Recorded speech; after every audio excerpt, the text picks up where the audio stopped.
Cette semaine débarque en France la saison 2 d'House of Cards, une série américaine qui a connu beaucoup de succès l'année dernière.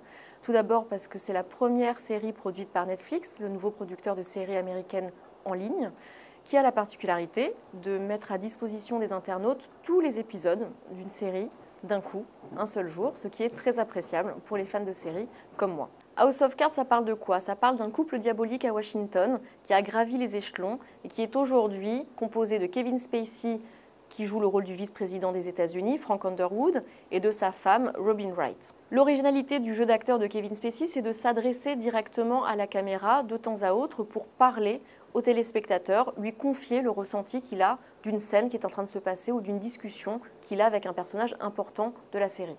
Le personnage interprété par Robin Wright, la femme de Frank Underwood, a pris énormément d'importance dans la saison 2. Elle est tout simplement pire que lui, ce qui fait froid dans le dos. En fait, c'est un couple qui fait vraiment froid dans le dos. Pourquoi il faut regarder la saison 2 d'House of Cards?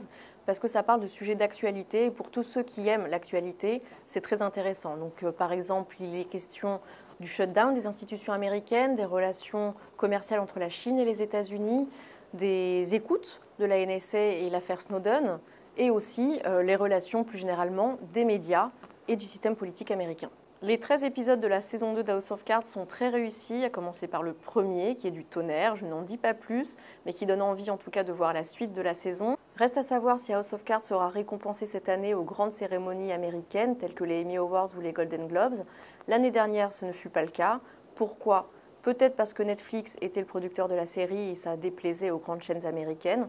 Peut-être aussi parce que c'était la dernière saison de Breaking Bad qui a été récompensée amplement.